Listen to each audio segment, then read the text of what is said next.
সাদা পায়েস আছে, তোমার নাতির ফেভারিট মুরগি মাংস আছে। সোমনাথ এটা মনে করছে কি যে সোনুকে কেউ খাসি খেয়ে খাওয়াবে, ওই জন্য বারবার রিপিট করছে খাসির মাংস আছে, জানে ও খায় না।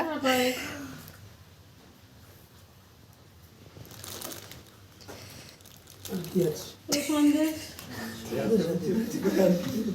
খেতে দেবে, খুঁজে পাচ্ছে না। যা দেবে দাও, তাতেই খুশি।